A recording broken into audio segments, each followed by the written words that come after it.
घटनाएं अलग अलग क्षेत्र में घटी हैं। एक सिटी एरिया में घटी है तो एक रूरल एरिया में घटी है। जैसा कि आप लोग जानते हैं कि कुछ दिनों पूर्व डोरंडा थाना क्षेत्र में एक जगह पे फायरिंग की वीडियो एक वायरल हुई थी। मैक्लुस्कीगंज थाना अंतर्गत घटी है, जहाँ पे कि पिछले कुछ दिनों से आलोक जो कि टीपीसी का पूर्व लीडर था, जो कि एक मुठभेड़ में मारा गया था। उसके जाने के बाद उसके गैंग के साथी मोहम्मद राजन नाम से ऑपरेट कर रहे थे और उसी में 2 लोगों को पकड़ा गया गुप्त सूचना के आधार पे एसडीपीओ करारी रामनारायण चौधरी के नेतृत्व में। और इन दोनों ही लोगों के पास से दोनों ही घटनाएं अलग अलग क्षेत्र में घटी हैं। एक सिटी एरिया में घटी है तो एक रूरल एरिया में घटी है। जैसा कि आप लोग जानते हैं कि कुछ दिनों पूर्व डोरंडा थाना क्षेत्र में एक जगह पे फायरिंग की वीडियो एक वायरल हुई थी।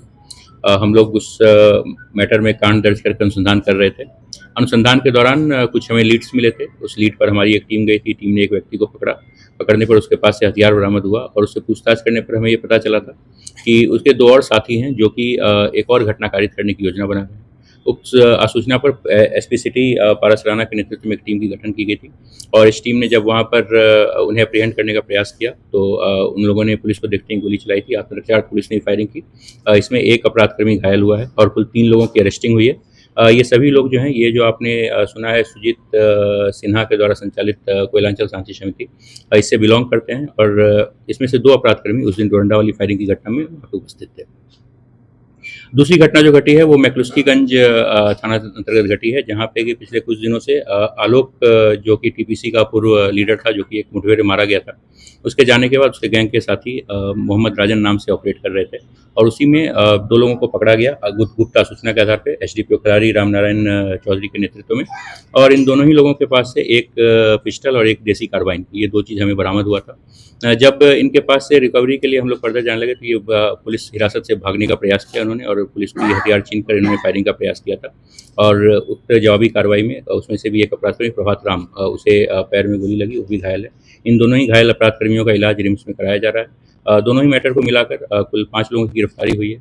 कुल 3 पिस्टल, एक देसी कार्बाइन, गोलियां इत्यादि जो है वो बरामद हुई हैं और अग्रतर अनुसंधान हम लोग कर रहे हैं। मैक्लुस्कीगंज में हिस्ट्री किस तरह का है, बताया जाता है वो काफी साथी रहता है। अब इन लोगों ने एक्चुअली बहुत सारी घटनाएं वहाँ पे कारित की हैं और लगातार वो लोग जो ईंट भट्टे जो चलाते हैं, जो व्यापारी होते हैं, वहाँ के लोकल जो व्यापारी थे, जो बालू कारोबारी थे, इन सभी लोगों से वो लोग लेवी की मांग करते रहते थे।